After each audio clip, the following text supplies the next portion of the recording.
What's happening, ladies and gentlemen? Welcome back to the Wall Street Bull. Anthony here. I hope you're all doing well and staying positive out there. It's never a dull and boring moment in crypto, finance, or the stock market. That is why I love doing daily market updates. Now, tonight, it is the 26th of June, and I am live on the YouTube channel, ladies and gents. How are we all? It's been a while since I've done a YouTube live, and I wanted to speak to all of my audience because you guys absolutely rock. And we'll wait for a few of you to get into the live stream because there is a lot of news out there, especially in regards to Ripple and XRP. We've got Ethereum updates today. There is a lot of news coming out. Finally, we've seen inflows into Bitcoin. That is insanely bullish, ladies and gents. Very, very nice. And as always, when I do these live streams, I like to know where everybody's from around the world. Literally everywhere around the world. Leave it in the live chat because it's always nice to see where everyone's watching from. So we'll wait for a few more people to come in, then we'll get into all of the bullish news. And I did put a funny poll up before as well, so I'm going to reveal that in a second. Where is everybody watching from around the world? We've got a few people here at the moment, which is really nice as well. We've got Johnny in the house. We've got Australia. Dean got the shisha ready. That's awesome. We've got John Page. Your comment, mate, was hilarious, by the way, in the live chat. Anyway, I've got a girlfriend like XRP wants everything but gives nothing. That's awesome, mate. Love that. Good evening from the Philippines. Welcome, Boris. We've got Raja as well. Appreciate you always find a reason to be optimistic despite the XRP price performance. Yeah, I am very, very optimistic and bullish on it, of course. That is a given. We've got Spain in the house, Tobias. We've got Michael Hayes, the UK. We've got Netherlands, Marco in the house. We've got Michael Hayes again. Great show, Kevin. Yes. Nevertheless, XRP targeting zero. No, it's definitely not. Gold Coast in the house. Hello from Slovenia. We've got Coughs Harp. We've got Kelly at Coughs. Great to see you live again. Yeah, for sure. I need to do more lives because I've just been too busy at the office and yeah, it's been a bit chaotic, but very, very nice. Yeah, and again, we are live and Gucci's going absolutely ape shit right now, so we'll see what happens with that. She goes crazy. She may even get a feature in the live stream, so we'll see how we go with that, ladies and gents. Anyway, we do have a bit of news to get through today, and we will get through all of that. So I just want to get started to the insane news. Anyway, let's get into it. Massive shout out and thank you to every single one of you who have subscribed to the channel. I really appreciate it. Thank you very much. If you are new, make sure you smash the subscribe button down there and turn on that little bell notification as well, because as you can see right here, absolutely love documenting my journey with investing with cryptos, dividend stocks, growth stocks, talking about passive income, building financial freedom, and of course my goal at the end of the day is to build generational wealth. So come along this incredible journey. Things are getting very interesting in this space. Also, if you can give this live stream a thumbs up, watch it straight through, would really help me push this channel out to a lot more people, because the YouTube algorithm is absolute magic when you find, ladies and gentlemen, do that, all right? So make sure you give it a good thumbs up, guys. It is down there. It doesn't cost you anything. Thank you very much. You rock. Also, a little disclaimer, I am not a financial advisor. Please do your own research and due diligence with this stuff, all right? I don't want to see anyone get financially hurt. That is why my number one golden rule is I only invest what I can afford to lose. And yeah, I know we don't like to lose, but you can lose money like that in the blink of an eye in crypto, all right? So be careful out there. Do your own research and due diligence. This live stream is for educational and entertainment purposes only. All right, ladies and gents, we've got a few more people rocking up here as well. It is 8:33 p.m. on the 26th of June. End of the financial year very, very soon. And everyone's going to be going to visit their account to do those tax returns, right? Who else have we got here? We've got Gold Coast in the house. Let's have a look. Sydney. We've got Rochester in the house. Poland's here. We've got near Buffalo. Very, very nice. We've got, when will ISO 222 be implemented? Now, again, that is still well and truly underway. That is for sure. Anyway, ladies and gents, let's get into the community tab. I want to get straight into the news. And by the way, yeah, the poll was out of 120 votes, whiskey for 67%. So here's the actual little whiskey right here. That is delicious. That's great.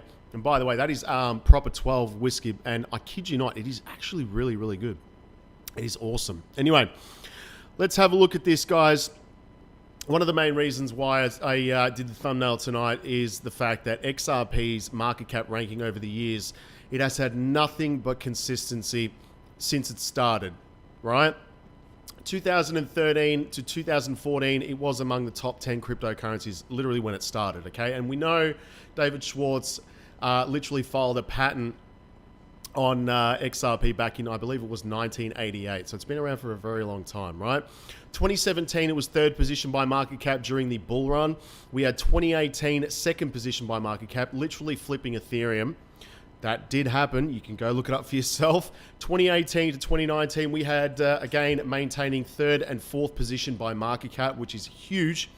2020 to 2021, it peaked around the top 5 cryptocurrencies as well.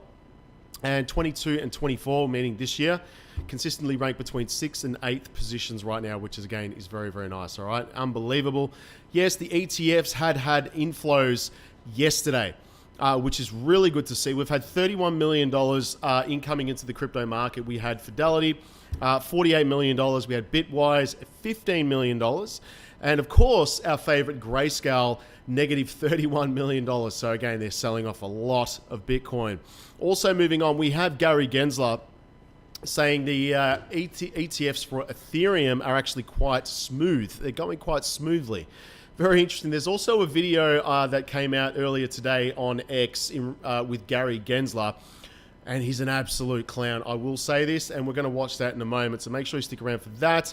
And yes, these are the banking partners. I kid you not, this is only 141 of them, by the way, for Ripple. This is why I'm incredibly bullish on it, because I actually have not seen another cryptocurrency project out there that has even remotely this many partnerships that have used, or if not, are still using Ripple or XRP's technology. Let that one sink in for a moment, guys. That's the reason why I'm so bullish on it. Now, moving down, top altcoins in the portfolio. Let's scroll down here. Yes, Gucci's going absolutely bananas right now, but I hope you guys probably can't even hear that right now. But top altcoins in the portfolio, we had CKB, we have XYO, Veracity, Dogecoin, and Sia Coin. Some nice gems in the portfolio. I post these up literally every single day in the Patreon, by the way. So if you haven't joined that, go join up. It's linked below in the video description. Now, going to Coin Market Cap today. Let's have a look, ladies and gents. I kid you not, she's going crazy tonight. I don't know what it is. Is it a full moon tonight? This is hilarious. You'll probably see her jumping up on the couch right there. Anyway, whatever. $2.27 trillion. We've got $64 billion in volume. Again, it is down 11.8% today. I'm not even worried about that. Bitcoin dominance, 53.4%. And the fear and greed index is sitting at 46. This usually happens in every market cycle. People get fearful and they leave, right? And they come back when the market starts to pick up. That's not how investing works. I'm just putting that out there. The most bullish time to invest is when there's fear in the market. And we are literally at fear right now. And this is where a lot of people get it wrong with investing. They invest, I know I've met so many people that invest at the top of the market, literally when Bitcoin was pumping, and they've lost everything. And anyway, it's just ridiculous. Now, we have Bitcoin sitting at $61,237 today. It's up 0.12%. We have Ethereum at $3,368. We have Solana, $136. We have XRP at 47 cents. And yes, I'm still very, very bullish on XRP. No one's going to change my mind because I know the utility of it. We have Toncoin, $7.46. Dogecoin at 12 cents. Cardano's at 38. TRX, 12 cents.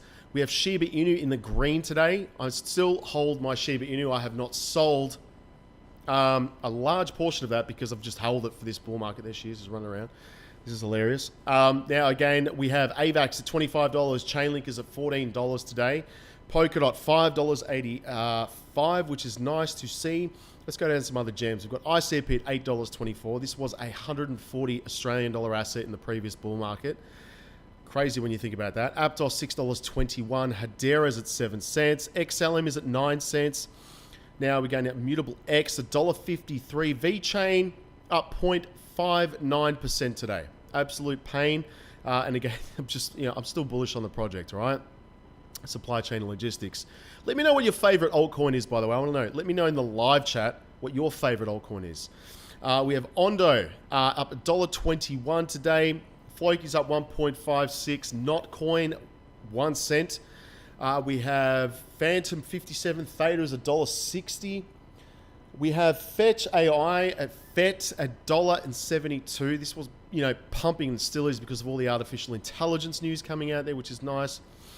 Algorand's at 14 cents. We have Say at 36 cents. Quant, $76. This has not yet hit my buy target of 60 US dollars. That's when I actually got into Quant, by the way. Has anyone got Quant in their portfolios? Let me know in the live chat. Honestly, let me know in the live chat. I'm curious because again, this project for me is incredible. It has a finite supply. It's actually less than Bitcoin. 14 million Quant. Axie Infinity 6.17 today, or $6.17. I'm still looking for a good place to stake my Axie Infinity. I mean, that yield I was earning, and I should say a lot of us were earning back before Coinspot shut down anyway. It was like 42% APY, annual percentage yield, which is just insane.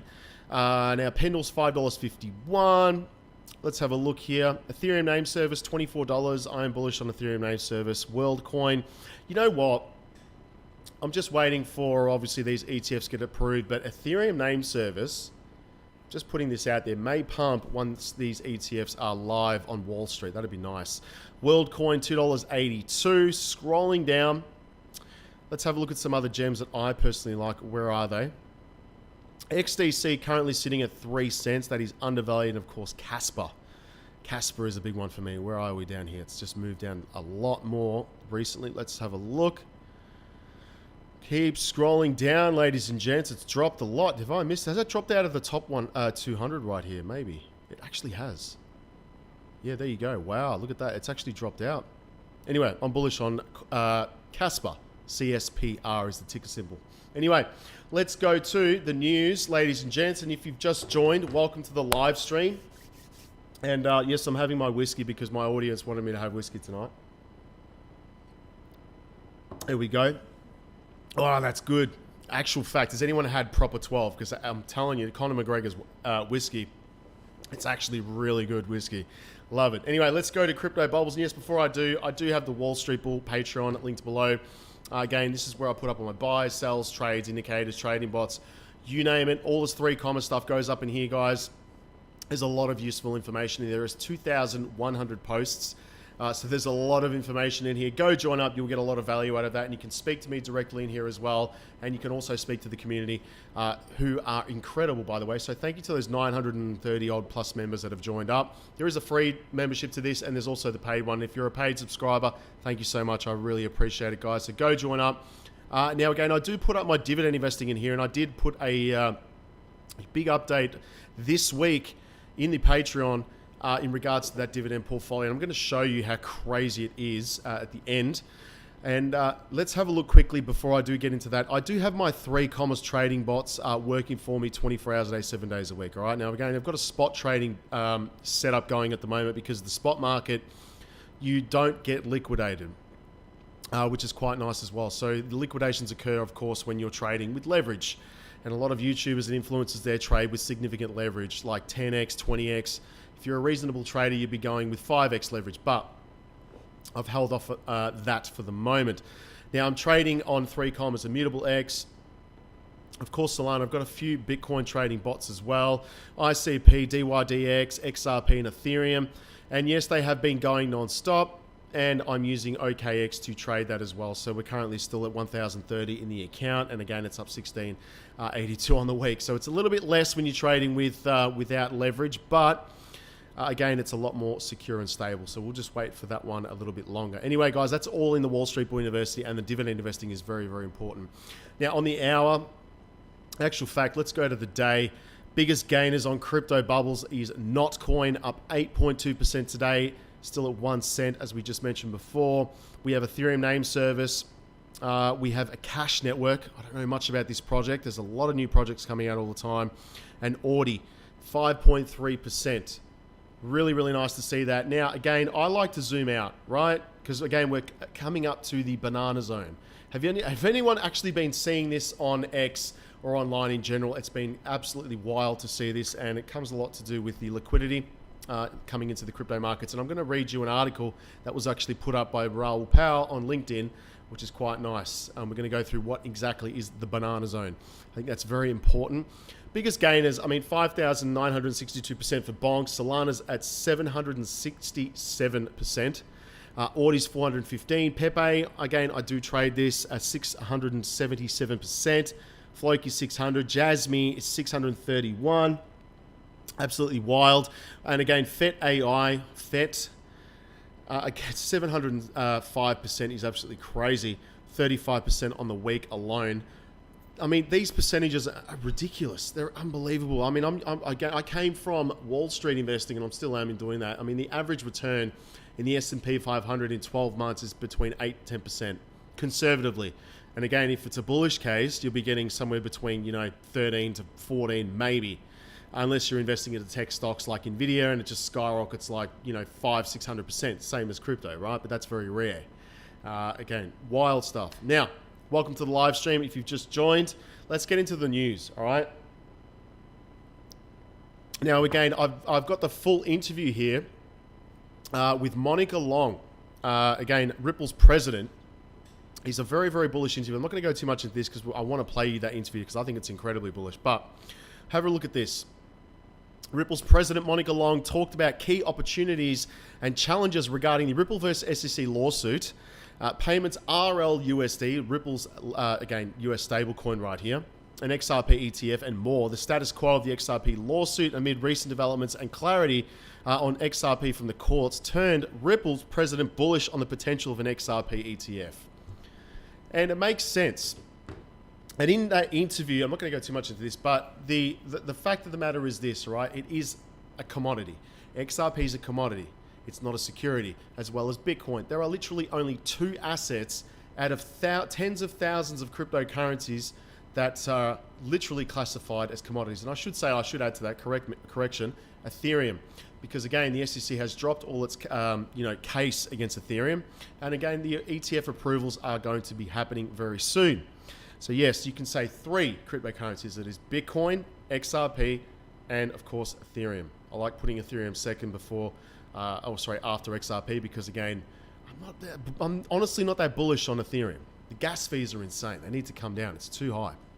Anyway, Monica Long, president for Ripple, said the company has come a long way after the district court's decision on XRP as not a security, ruling against the US SEC Gary Gensler. Clarity around XRP allowed Ripple to focus on other use cases and expansion, which it has been doing. SEC has not slowed down its agenda against the crypto industry, challenging the growth of the crypto blockchain and other related technologies in the United States. Despite the stringent pressure, Long claimed that Ripple has boosted payments infrastructure, XRP ledger, and custody services through Matego. Various partnerships, which I've just showed you previously, were announced in XRP's ledger developments and custody services to banks and other financial institutions. RL stablecoin will bring additional advantage in Ripple business and entry in the markets with less liquidity. The stablecoin will not compete with XRP right now, which is bullish news because a lot of people were freaking out about that, which is nice. But it, again, help in growing its adoption by driving the decentralized finance and institutional investors. That's what's key, which is nice as well. Now, again, the XRP ETF, I cannot wait for this. I really can't because it's going to send this thing going freaking skywards. It really will. I cannot wait for that, ladies and gents. But Stuart Alderodi stated in regards to the lawsuit that the SEC to put aside its demand for $2 billion in fines. He slammed the SEC for both bad faith and clearly having issues with Ripple Labs' thriving business. Yes, I think there's a lot of jealousy there. What do you think? I think definitely is. Lawyers and the former SEC officials anticipate the SEC may not file an appeal against Judge Torres' summary judgment. The crypto community awaits Judge Torres' verdict on the penalties and the final judgment in the remedies phase, which is likely to come in July.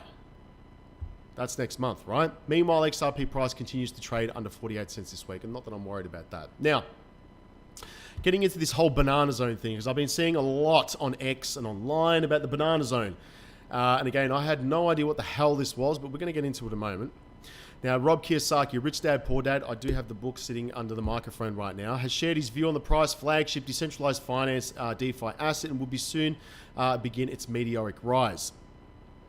And I honestly do believe that it's coming, ladies and gentlemen. But specifically, the author of the best-selling personal finance book, Rich Dad Poor Dad, discussed the possibility of Bitcoin entering the so-called banana zone, expressing his firm belief that the maiden cryptocurrency will indeed go parabolic. Now, the banana zone. I'm not going to go too much into this. Actually, you know what? Let's read his quote, because it's nice to read people's quotes. Yes, I believe Raoul Pal knows what he is talking about. The banana zone is when Bitcoin lifts off, goes parabolic, creates a sine curve when people say, I should have bought some or I should have bought more. This is always the freaking case with whatever investment goes parabolic. People always say, I should have bought more. This is why I like the dollar cost average. I don't go putting in lump sums of cash at one point in time. It's always steady every week. So just slowly accumulating the asset class. This is the key. Look at the TikTok video I put up, by the way. I'm actually getting more active on TikTok, I should say, as well. Now, the banana zone explained. This is a LinkedIn post from Raoul Pal. Having a sip of that whiskey right now. That's going down a treat. Anyone else like whiskey, let me know in the live chat. But let's have a look at this. Macro summer and fall are driven by the global liquidity cycle that has exhibited clear cyclicality since 2008. Why since 2008? Well, back then the world and all reset their interest payments to zero. That was the global financial crisis which crashed global markets. Property, everything just went to disaster. It was a nightmare, right? And obviously to zero, and their debt maturity to 3 to 4 years, creating the perfect macro cycle.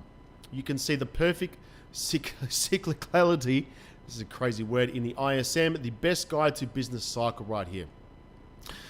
This all forms part of the everything code, where the business cycle near perfectly repeats as liquidity rises to debase the currency to service the debt rollovers. Without it, yields lose all anchor in a debt spiral to be avoided at all costs. The effect of the debasement is lower the denominator, fiat currency, and that makes asset prices optically rise in value. Here is the NDX, which is nice as well. And we have the total liquidity index right here as well. Also, here is Bitcoin. Growth assets, tech and crypto do best as they are in a secular trends based around adoption, Metcalfe's law. Now again, just getting comfortable here, guys. This is twice the speed of adoption of the internet, comparing active wallets versus IP addresses, where are not perfect but comparable measures right now. On the long-term horizon, it looks like this. This, I believe, is the adoption curve that takes the crypto market cap from $2.5 trillion to $100 trillion over time. That is mind-blowing. Mind-blowing. $100 trillion market cap right now. And we're currently, again, at $2.25 trillion. $100 trillion. Could you imagine the value of Bitcoin, Ethereum, XRP, Solana, and I should say all of the altcoins at $100 trillion total market cap? That would be ridiculous, right?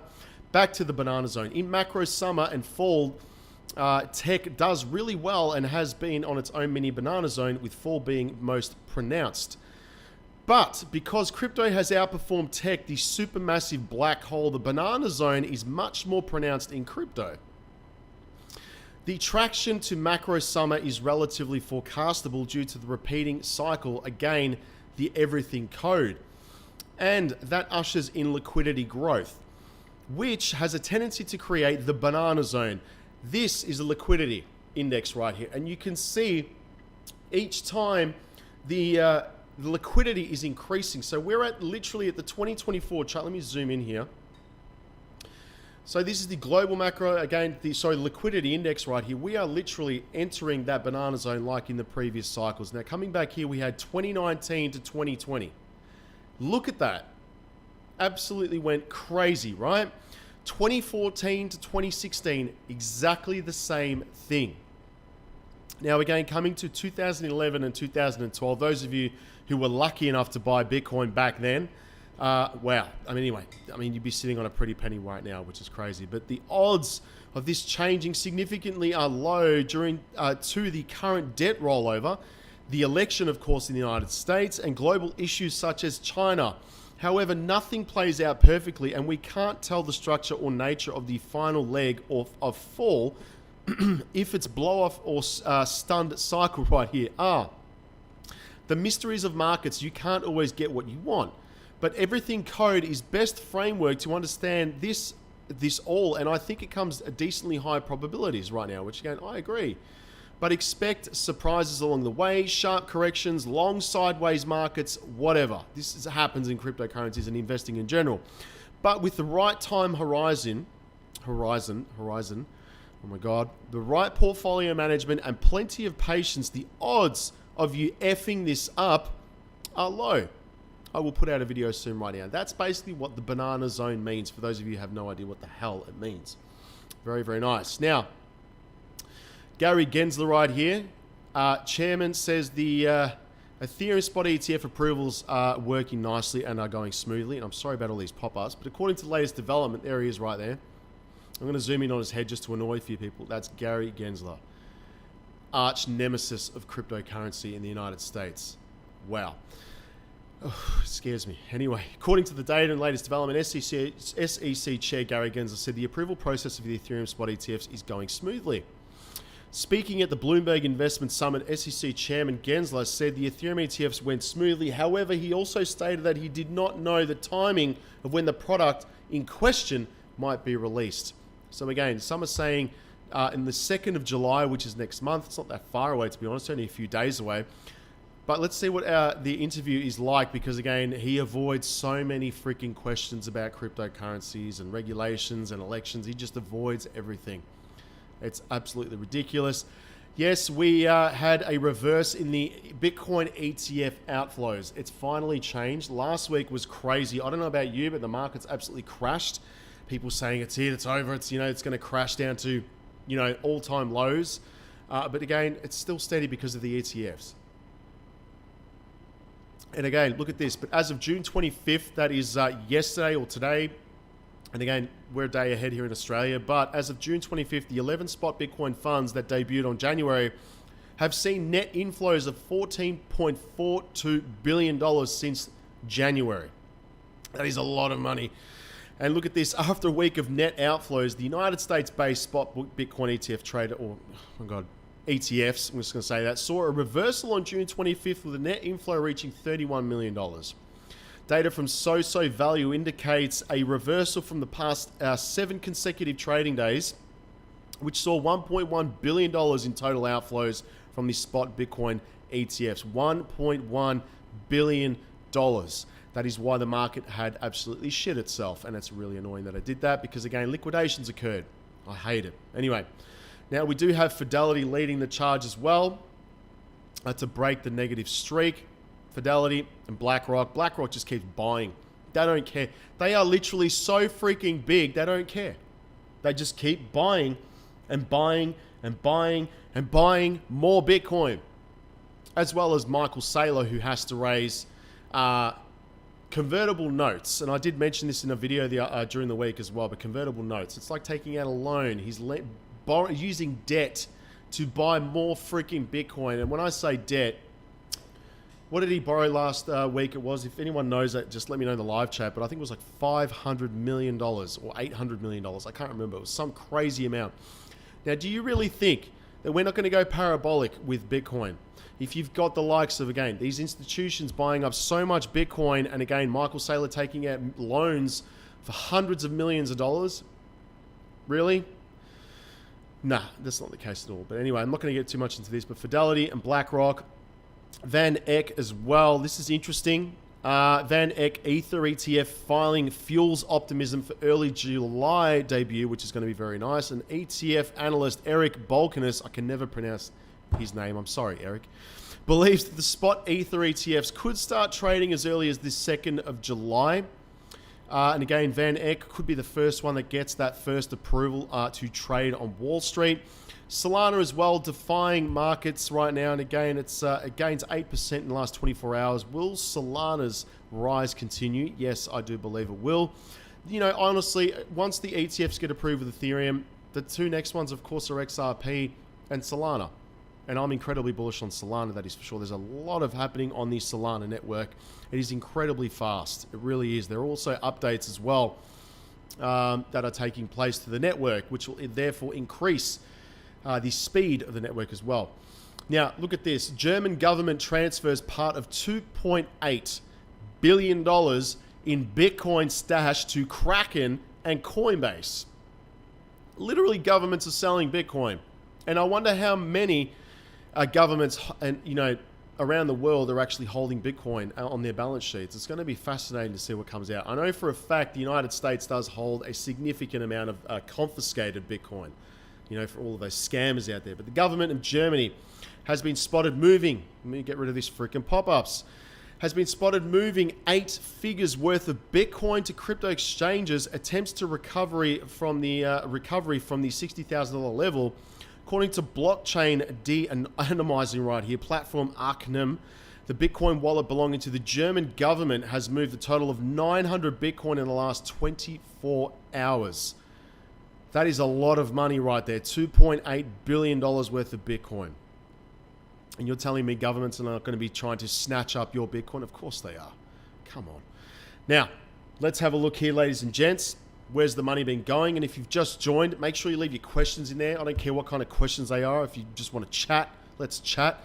Having my whiskey, it's nice. We've got money going into Solana, Ethereum. We have Shiba Inu, we have BNB, we have Uniswap, Aptos, EOS, Bitcoin, XRP, and Render. It's nice to see XRP up there as well. Very, very nice. All right. Let's get into X. And there's a lot going on X at the moment, guys. I do have some incredible footage as well and videos.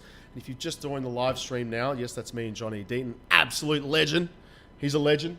He's an absolute legend, guys. Honestly, he will be the United States Senator as well. I believe he's fighting for Elizabeth Warren, getting rid of her position. It's going to be awesome. But he's a gentleman, by the way. That was awesome at Wave Innovation. I can't wait for that. Now, again, this is crazy. 9 years ago, a man turns down 50,000 Bitcoin offer for his apartment on reality TV. A $3 billion mistake. This is crazy. I've never seen this before. I just found this before. Thank you to the Bitcoin historian. Look at this. I can't even play the volume. It's not even that loud. But anyway. Watch this. That was more of a hypothetical. So thank you all for coming. We take Bitcoin. Thank you very much. Let me just check what the current exchange rate is. In Bitcoin? In Bitcoin. I'm looking at about 50,000 Bitcoins. That actually puts it in at around 13 and change. I wonder if anyone's actually, sent this to. He's off $1 Million listing, right? Because I've seen this gentleman before. I can't remember his name, but Ryan, I think it is. But anyway. That is insane. $3 billion for an offer on a piece of real estate. You could literally buy half a freaking state in Australia, to be honest, for $3 billion. Unbelievable. Anyway, let's watch this. Michael Saylor, this was yesterday. Crypto prices right now and why they're continuing to fall and rise and fall. Have a listen to this. This is an awesome interview with CNBC. Have a listen to this. What I think is really interesting is, a couple of years ago, it was all about Bitcoin and crypto. Now, a lot of people are talking about AI, but I think people are kind of missing that these are actually part of the same trend. We're going into this automated world where AI is going to create enormous amounts of wealth, and Bitcoin is going to protect that wealth. And so when you start to see these technologies coming together, an easy way to see that intersection is what money are the machines going to use? Then why is it diverging? Well, what you start to see is people are putting capital, they outlay it into Bitcoin, into crypto, and now they move over to AI, they'll go and they'll invest there. But it's not like Bitcoin is going and falling, 50%. What they're going to do is, as AI continues to, kind of get larger, there's more wealth generated there, people are going to look to protect that wealth. And I think that they'll go back into Bitcoin. And so my guess is that AI and Bitcoin are both a 10-year trend here. We've got massive tailwinds. And the good news for the United States is there's a potential that GDP will actually increase because of the productivity from AI, and then Bitcoin being able to protect a lot of this wealth. I think that people looking at this as what's going to happen day to day or week to week are missing this huge tailwind for the next decade. So after the halving, maybe you get profit taking too. Is that part of what? Historically, we've seen a run up into the halving, and then we've seen sideways to slightly down. This is the first time you had a spot ETF, though. Correct. Are they have as much Bitcoin as they need now to satisfy clients? No, I think that what we've seen in the ETF flows, when you go and you analyze it, about 80% of the flows into the ETF were actually retail, right? People thought it was going to be big institutions, but only 80% was retail from some of the analysis. What takes a long time inside of these organizations is they've got to go to their investment committees, they've got to make a case, they've got to go through the approvals. You know, if you're a financial advisor, the number one job you have is don't get fired. And a great way to not get fired is to make sure you've done the work, make sure you're risk mitigating, and really understand what you're about to buy.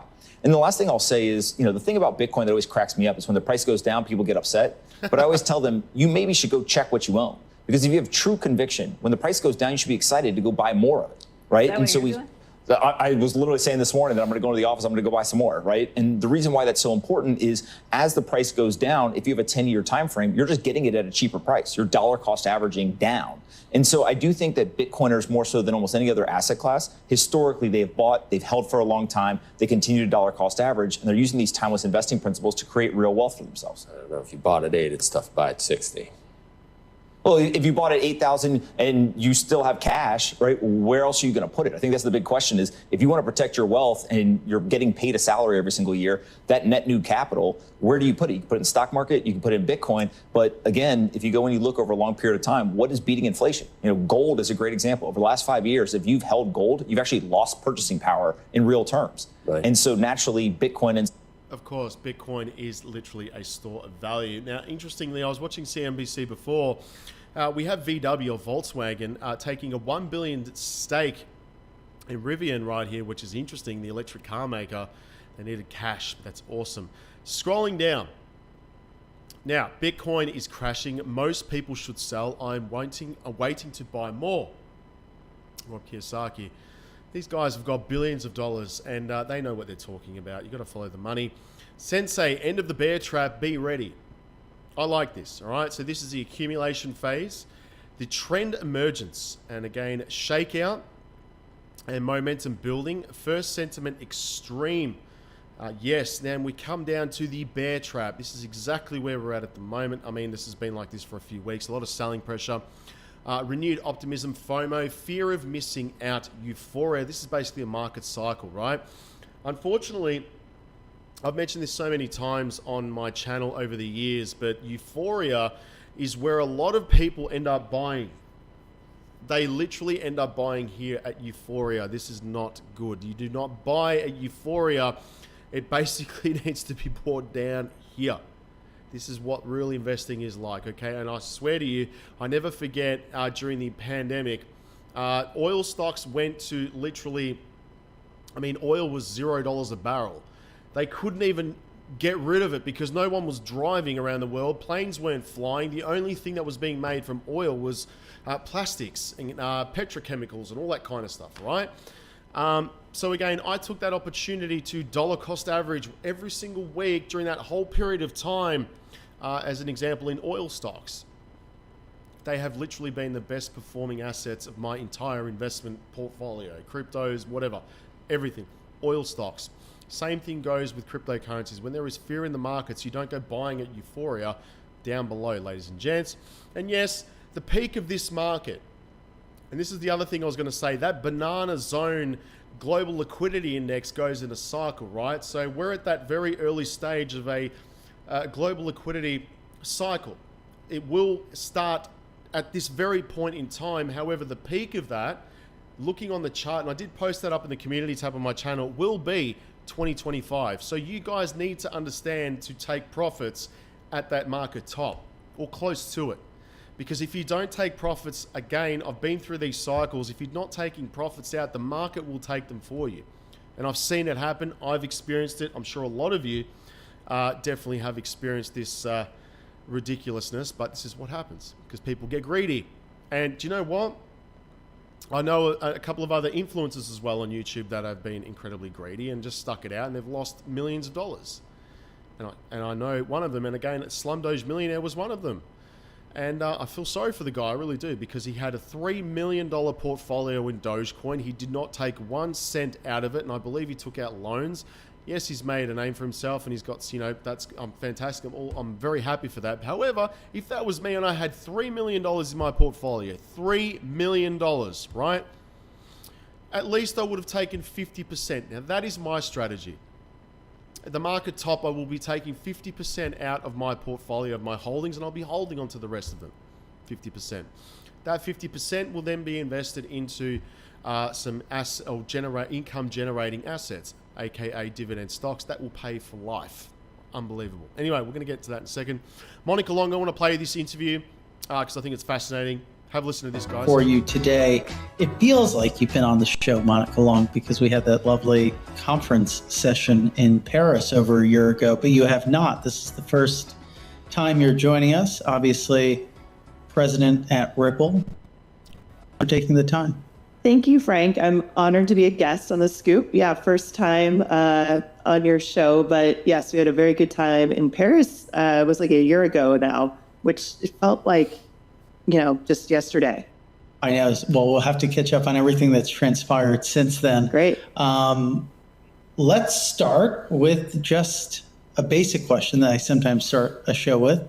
How's business? It's going great. So yes, let's see. Since we last spoke, much has transpired. Of course, last July, we heard a decision from the U.S. courts on Ripple's case with the SEC, providing clarity around, XRP. It is in and of itself not a security. Our use cases for XRP in payments, it created a lot of clarity of how to move business forward in the U.S. in a way that the government would bless. So business has continued to grow. Our focus from payments has now expanded. So I think when we last spoke, we were mostly still focused around serving cross-border payments. When we went about serving that use case, we had to build some infrastructure in order to make it work. Namely, connectivity between blockchains and traditional financial rails, like, the payment systems in each country. So we can support, connectivity to payouts in more than 80 markets now, as well as custody as another key infrastructure component, which we've acquired through acquiring the company Medico it was a year ago now, 1 year anniversary. And then also, we've built a bunch of different compliance features in order to serve our payments customers. So how's business today? It's the payments business grows, but then we've identified kind of new opportunities for Ripple to be a holistic enterprise blockchain infrastructure provider.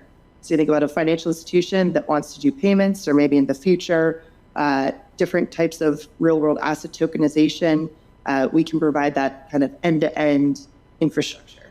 How much has the fog of war being lifted with the SEC opened the doors or deepened new existing business relationships? It's a great question. The clarity around XRP specifically has been very helpful, very, very helpful. The overall temperament of the U.S. government, I'll be more specific, of the SEC. The U.S. SEC has not slowed down its war on crypto. It's only accelerated. Of course, we've seen many friends and peers in the industry also getting sued or receiving Wells notices, et cetera. So it's quite clear the SEC's agenda is to roll through enforcement, which we don't think, as an industry, we don't think that's the right way to go about it. We'd rather see rules. So I would say through that, along with things like the accounting rules, is that SOB 121, that kind of put a chill on banks engaging with digital asset forms of business and taking on new types of crypto offerings. So I would say in the US, Ripple's, we're still a part of a broader industry. Resolution from our case has been super helpful, specifically for XRP, but we're still playing with the same kind of constraints on the regulatory front that everyone else is. I know for folks who are maybe familiar with Ripple, and its sort of, arenas of business, right? how would you delineate those business lines? And then we can get into the extent to which some form of regulatory clarity around XRP has facilitated some growth, and maybe we can get into some other tailwinds and headwinds. Okay. Yeah. No, thank you for that, Frank. You're absolutely right. So payments has been the flagship, and on-demand liquidity is our product offering of how we're reducing the pre-funding requirements for any kind of payments business. So any payment service provider that's providing cross-border payments can use this product to make it more efficient, more transparent, reliable, and then also more or cheaper, more cost efficient to serve those types of payments. So by and large, our customer set is payment companies. And then with the acquisition of Medico, which is now Ripple Custody, a lot of those customers are banks, a lot of large banks of the BBVA, SocGen type. And then the third set of, they're not customers because they're not, we're not selling them services, but the types of audience or partners who we engage with are developers, crypto developers. So this is for the work that we do through Ripple X, which is all about continuing to add new innovations to XRP Ledger and to create developer programs, so developer support and different DevRel programs to help developers, see their projects through on XRP Ledger. So those are our three main categories. And I would actually say in the more recent years, in contrast to the situation in the US, where we've seen more growth is where governments have created regulation. So places like Europe, Mike has been tremendous turning point. Places like Singapore, with the MAS putting forward the MPI license, makes it really clear what the licensing you need to get to be a digital asset token business, which we acquired that license.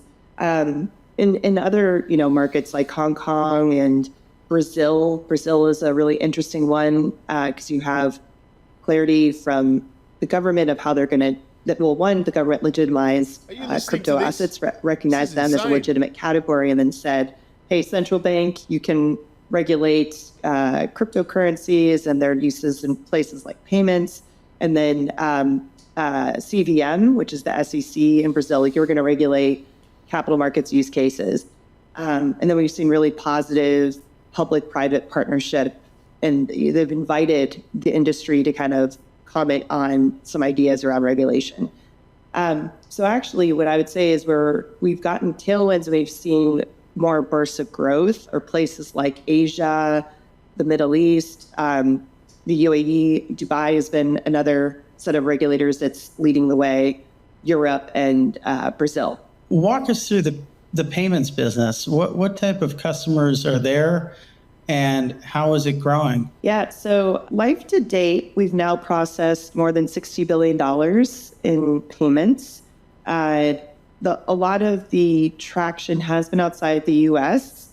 For all the reasons we just talked about. What are the popular corridors? Popular corridors, a lot of flows in Asia Pac, like Singapore, Europe, Australia.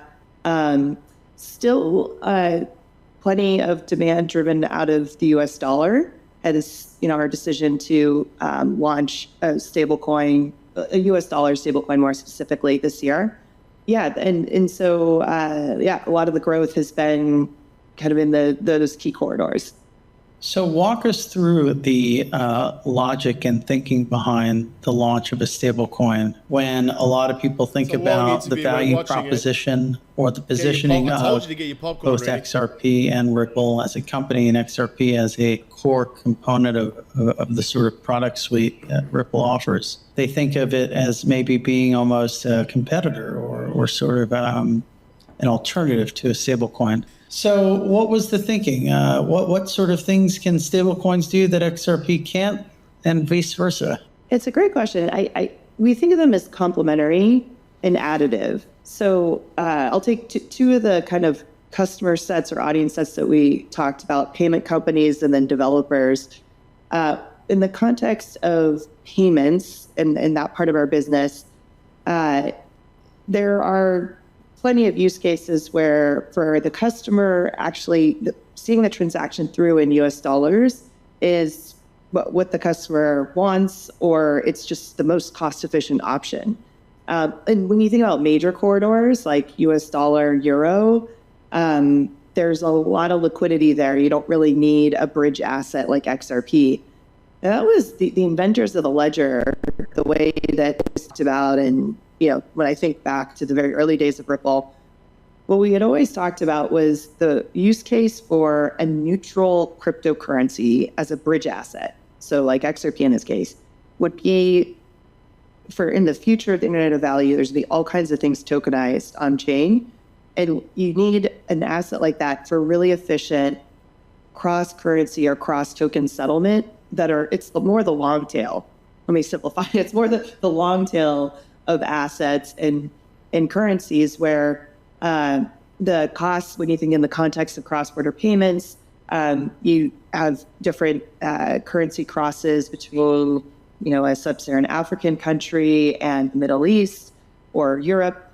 And the liquidity is not as great. The costs are very high. You could pay, north of 10% on that in fees for a payment like that. So that's where we see XRP having its role. In the context of developers as another group. I'm not going to play this whole interview because we're going to be here for like half an hour and that's going to be like midnight. But very, very nice. There is another snippet, I should say, from this interview in regards to not only has XRP been around since, a long time, 2013, and again, yes, David Schwartz did launch that patent back in 1988. I kid you not, for a payment system. It's been around for a very long time, but it's also maintained its position in the top 10 by market cap, which is something to be admired. I think that's very awesome right there. I'm not going to get back into the banana zone because I've just gone through that. ETFs again, $31 million in inflows. Bull market corrections, okay? This is from the Wolf of All Streets. I like his name. Now we've got just a quick reminder that historically we have multiple 30% and 40% corrections in Bitcoin bull market, crypto market. In this cycle, our largest correction has been 23.48%. It's not as big as the previous corrections in the market, which is fascinating. And I, again, believe that is due because due to the reason for the institutions now in this space, the ETFs. As previous cycles did not have these ETFs or exchange traded funds approved on Wall Street. So it's fascinating. Moving on again, payments app Strike is now available to customers in the UK. Van Eck to waive the fee initially on the spot Ethereum ETF, which is nice. In an email to ETF.com, Matthew Siegel, head of digital asset research for Van Eck, wrote that the firm aims to be a leader on the crypto ETF fees, even if it means we lose money at the outset. So they want to build up the initial capital coming into these ETFs, which is going to be fascinating. And BitMEX research, first they ignore you, then they laugh at you, then they fight you, then they charge you fees, then they lower the fees to win market share, then you win. This is how things go in life. It's just ridiculous. Crypto Geek, the Federal Reserve identifies XRP and XLM as the only digital assets it may use to facilitate payments within the FedNow payment system, which again, I believe is already live, which is awesome. Now moving down, this I thought was hilarious and my nose is getting a bit itchy, but financial advisor, no more than 5% of net worth in crypto. Yeah, me 99% in Bitcoin. Yeah, that's pretty accurate right there.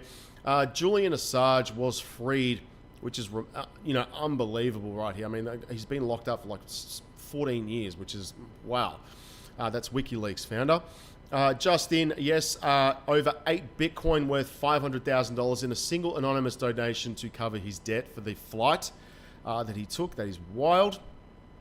Yes, this is the part of that snippet that I want to play you guys in regards to the ETF. Have a listen to this. Ripple's in a position where we can serve a lot of enterprise use cases for finance. So you can expect us to kind of expand beyond payments as a use case. Secondly, because we were just talking about ETFs, I think it would be very sensible for someone to launch an XRP ETF. XRP has been, trading is one of the, within the top 10 for how long? Maybe its entire life. And on the top exchanges like Coinbase and Kraken, it's certainly in the top 5 of daily volume. Oh, the other factor there, because of the court's ruling last year, XRP and Bitcoin are the only 2 crypto assets in the United States with clarity from the government. Absolute truth and facts right there. And I'm just going to play this one to end up, and then we're going to get to some comment or questions right now. And if you've got any of them, just leave them in the live chat now. I'll get to all of them. Gary Gensler asked if his actions are costing Biden in the upcoming election. And we're going to get into this one as well, crypto. But have a listen to this. This is crazy. Listen to this. $120 trillion capital markets. And lo and behold, I made it 6 minutes and 15 seconds, and now you bring up crypto. Other legal I know challenges it gets views, it gets clicks for Bloomberg. Well, people are interested in this. You, Mr. Gensler, could, quote, literally cost Joe Biden the election. What's your response to this? I'm going to be easy with you, Anne Maria. I don't speak about elections. You don't have a response to Mr. Cuban? I just really, look, my role as a securities regulator. Are you surprised by the political movement we've seen around crypto? With all respect, I hope your listeners understand. That's my role. Other people can speak about. Unbelievable. And of course, we have the best one in regards to cryptocurrencies. This one takes the cake. Have a listen to this, ladies and gents. This is a field that the leading lights from a couple years ago are either in jail, about to go to jail, or waiting extradition. Think about it. This is that field. That's the field right now where the public has really been harmed. And there's significant non-compliance in the field. That is because of the regulators. Yourself, Gary. Anyway, that is it for the live stream. Let's get into some questions. If there are any in here in the live chat, I know a lot of you are watching at the moment. And again, always curious to know where people are watching from around the world. And that whiskey's going down a treat at the moment. Absolutely love it. When will ISO 222 be implemented? It is already implemented. That is for sure. I've been documenting ISO 222 implementation for years on my channel. So it is definitely implemented right now. I should do a recap on that as well to see where that's currently at. Again, there's still a lot of countries that are migrating and banks that are still migrating to the new payment system as well, which is interesting. Let's have a look here. How's it going, mate? We've got take a shot for me here in Arkansas. Yeah, for sure. Germany's in the house. They say David was the creator of Bitcoin. He very well may be. I really do. He may be Satoshi Nakamoto. What do you think about that? Let me know in the live chat what you think about that. Hello from France, Rango. Brisbane in the house. Let's have a look here. I spewed in my mouth when you say Gary Gensler's name. That's hilarious. Don't do that too much all over yourself. That's gross. Yeah, Gary's crazy. Anyway, will all Japan banks be using XRP by 2025? I keep hearing this narrative, but I cannot find any info or docs online to say so. Japanese banks move $1.9 trillion a day, so what will the price be at?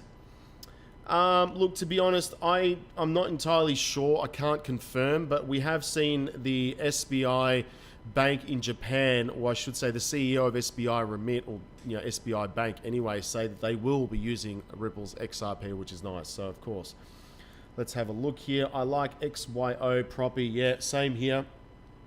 We've got favorites right here. Favorite is XRP, but bought Quant at £36. Wow, that's awesome. XDC and XYO are interesting. Also, I love Quant. However, I don't like having the need, the Ethereum gas fees to do anything. Yeah, it's annoying.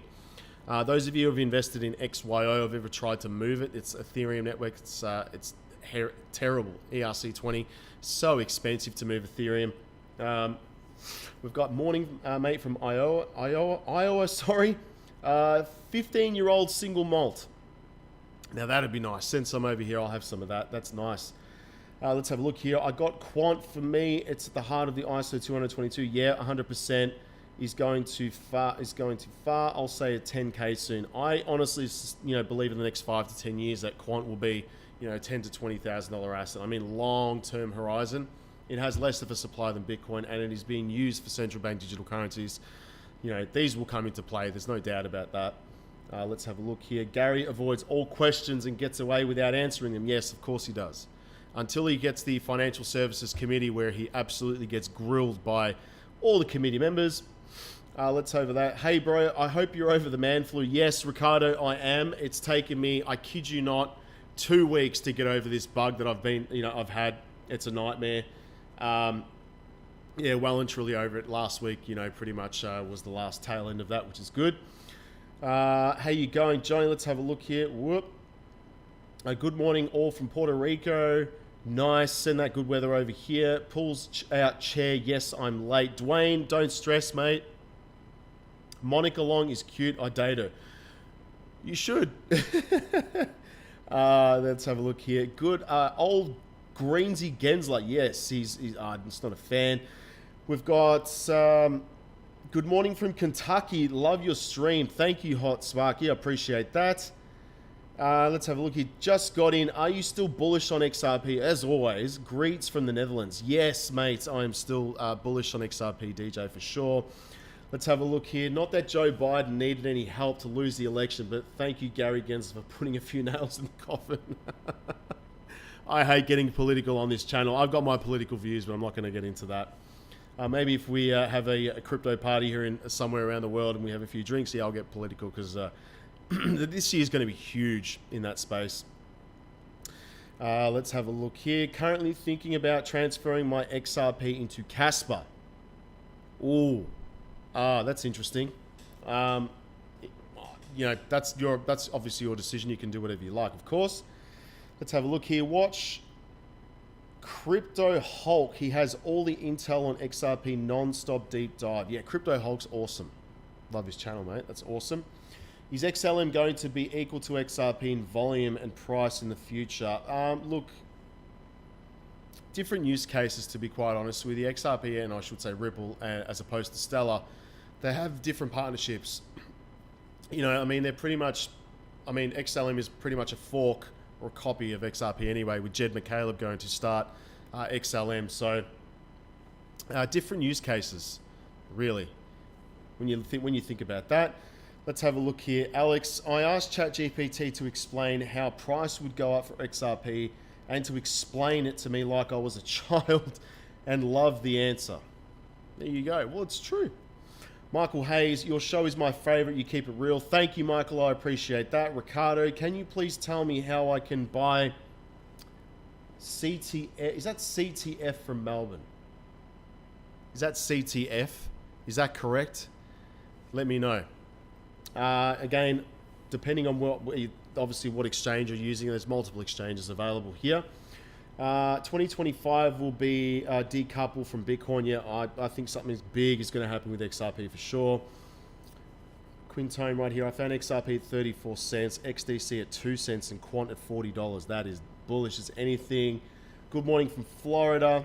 One more question here, Alex. It said XRP is like a playground pass, lets you get on all the fun rides without getting in the lines, and the rare rides you get for cheap, and there's only limited amount on the playground passes. Yeah, fair enough.